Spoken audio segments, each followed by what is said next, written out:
Hello বন্ধুরা, কেমন আছো সবাই? রিমঝিম ডায়েরির আরও একটি নতুন ব্লগে তোমাদের সকলকে স্বাগত। জয় জগন্নাথ বলে আজকের ভিডিওটা শুরু করব, কারণ দেখতেই পারলে আজকে কিন্তু একটা স্পেশাল দিন। প্রথমেই প্রদীপটা জ্বেলে নেব। এটা হচ্ছে জাগ প্রদীপ। এই প্রদীপটা না আমরা হরিদ্বার থেকে এনেছিলাম, খুব সুন্দর দেখতে। তো আজকের স্পেশাল দিনটা সম্বন্ধে বলি। আজকে কিন্তু জগন্নাথ দেবের স্নানযাত্রা। আমরা আগের বছর যখন পুরী গিয়েছিলাম, তোমরা দেখেইছো, সেখান থেকে কিন্তু আমরা জগন্নাথ দেবকে আমাদের ঘরে নিয়ে এসেছি। মানে জগন্নাথ দেবের ইচ্ছে না থাকলে তো আর আমরা আনতে পারতাম না। তো বলবো যে তিনিই আমাদের ঘরে এসেছেন। তো সেই জন্য আজকের এই বিশেষ দিনটিকে সুন্দর করে আমরা পালন করব। দেখো প্রদীপটা কি সুন্দর লাগছে। যারা হরিদ্বার যাও বা যাবে তারা কিন্তু অবশ্যই অনেক কিছু লিস্ট করে নিয়ে যেও, কারণ ঠাকুরের এত সুন্দর সুন্দর জিনিস পাওয়া যায় না সেখানে, বলার মতো না। তো চলো আগে অভিষেকের জলটা রেডি করে নিই আমরা। প্রথমেই একটু গঙ্গা জল, দুধ, ঘি, মধু আর দই দিয়ে ভগবানের অভিষেকের জলটা আমরা রেডি করে নিচ্ছি। অনেক কিছু ভেবেছিলাম জানো তো আজকের দিনটা নিয়ে, যে আমরা কিভাবে করব, কি করব না করব, কোনো ভুল ত্রুটি যদি হয়ে যায়। তারপর অনেক কিছু ভেবে দেখলাম যে প্রভুকে আমরা যেভাবে সেবা করব সেইভাবেই কিন্তু প্রভু সন্তুষ্ট হয়, কারণ আমরা সকলেই তো প্রভুর সন্তান, বলো। তো অনেক ভাবনা চিন্তার পরে নিজের মতো করে আজকের দিনটা পালন করার চেষ্টা করেছি। তোমরা যে যেখান থেকে দেখছো সবাই একটা কমেন্ট করো যে তোমরা কি করে স্নানযাত্রা পালন করলে। তো প্রথমেই একটা পুষ্পপত্র নিয়ে নিয়েছিলাম, আর সেখানে চন্দন সহযোগে একটা তুলসী পাতা দিয়ে নিয়েছি। প্রথমেই বলরাম দেবকে নামিয়ে নেব আসন থেকে, তারপর সুভদ্রা দেবী ও জগন্নাথ দেবকেও নামিয়ে নিয়েছি। দেখো কি সুন্দর কিউট লাগছে দেখতে না। ভক্তি ভরে তুমি যেভাবেই ভগবানের সেবা করবে সেইভাবেই কিন্তু ভগবান গ্রহণ করেন। উনি কিন্তু কোনো ভুল ত্রুটি ধরে না। তো প্রথমেই বলরাম দেবকে অভিষেক করে নেব, চরণে প্রথমে অভিষেক করে তারপরে স্নান করিয়ে নেব। তারপর সুভদ্রা দেবীকে করাবো, আর তারপরে জগন্নাথ দেবকে। তো চলো ভক্তি ভরে অভিষেকটা সেরে ফেলি।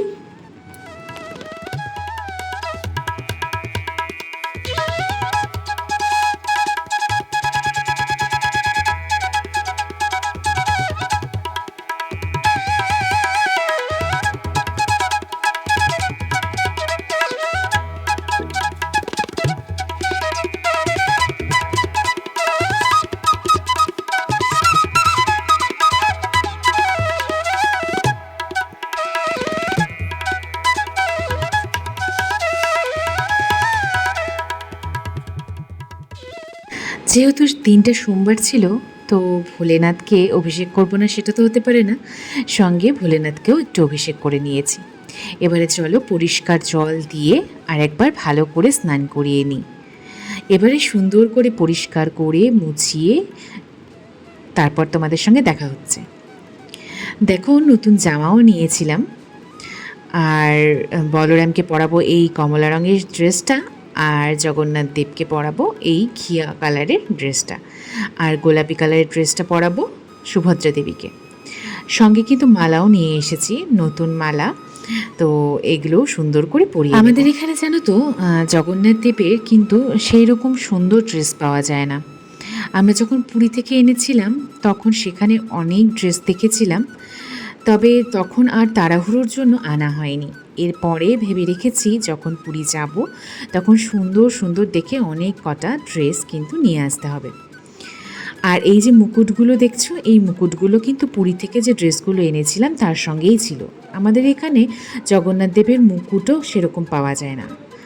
ওই গোপালের যে পাগড়িগুলো হয় সেগুলো পাওয়া যায়, তবে আমি শুনেছি নাকি পাগড়ি জগন্নাথ দেবকে পরানো যায় না। তোমরা যদি কেউ জেনে থাকো এই বিষয়ে তাহলে আমাকে একটু বলো তো। আমি দোকানদারকে বলে এসেছি যে রথের আগে যদি আমাকে সুন্দর দেখে পাগড়ি দেওয়া জগন্নাথের ড্রেস নিয়ে আসতে পারে তাহলে যেন নিয়ে আসে, তাহলে রথের আগে এক সেট ড্রেস মুকুট দেওয়া নিয়ে আসবো। এই যে হলুদ রঙের মালাগুলো দেখছো খুব সুন্দর হয়েছে বলো। আর সুভদ্রা দেবীর জন্য যখন মালাটা নিয়েছিলাম আলাদা রঙের নিয়েছি, তবে তখন কিন্তু ভাবিনি যে ড্রেসের সঙ্গে একদম ম্যাচ হয়ে যাবে। কি সুন্দর লাগছে বলো। তো স্নান হয়ে গেছে, এবার সাজুগুজু তো একটু করতেই হবে।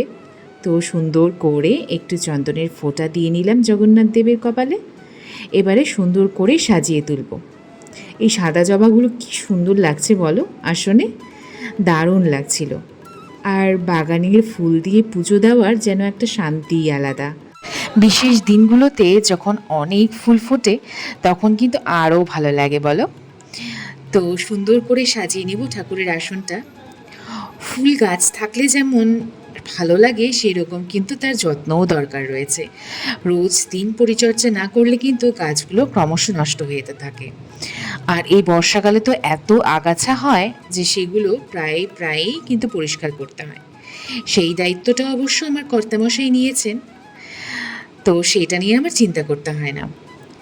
তো কর্তামশাই অফিস যাওয়ার আগে আমাকে ভগবানের যে ভোগ হবে সেটাই এনে দিয়েছিল। জগন্নাথ দেবের প্রিয় খাবারের মধ্যে কিন্তু অনেক কিছুই রয়েছে, যেমন ওই ধরো খিচুড়ি, ডালমা, রস বড়া, তারপর ছানা পোড়া, মালপোয়া। তবে তাদের মধ্যে আরও একটা জিনিস রয়েছে, সেটা হচ্ছে খাজা। জগন্নাথ দেবের প্রিয় খাজা দিয়েই আজকের ভোগটা সেরে নিচ্ছি। সঙ্গে ছিল ছানার কাঁচাগোল্লা আর এই কমলা ভোগের লাড্ডুগুলো। কি সুন্দর লাগছে দেখো। আর আমের দিনে একটু আম না দিলে তো হয় না বলো। আর সেই জন্য একটু আমও কেটে নিয়েছি। তো চলো, সুন্দর করে ভোগটা সাজানো হয়ে গেছে, এবারে ঠাকুরের আসনে সুন্দর করে সাজিয়ে দিই।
তো চলো, পুজো আমার শেষ। এবারে ভক্তি ভরে ভগবানের কাছে প্রণাম করে ক্ষমা চেয়ে নেব। যদি কোনো ভুল ত্রুটি হয়ে থাকে তিনি যেন তার সন্তানকে ক্ষমা করে দেন। আর বলবো যেন সকলকে ভালো রাখে, সবাই যেন সুস্থ থাকে, শান্তিতে থাকে। আমাদের আলিপুরে খুব সুন্দর করে ইস্কন থেকে রথযাত্রা পালিত হয়, সেসব নিয়েও তোমাদের সঙ্গে আসব। আর আমরা রথযাত্রায় কি করি সেসবটাও তোমাদের সঙ্গে শেয়ার করব। তো চলো, দেখা হচ্ছে আবারও একটা নতুন ভিডিওতে। ততক্ষণের জন্য সবাই খুব ভালো থেকো, সুস্থ থেকো। দেখা হচ্ছে পরের ভিডিওতে। ওকে দেন, বাই।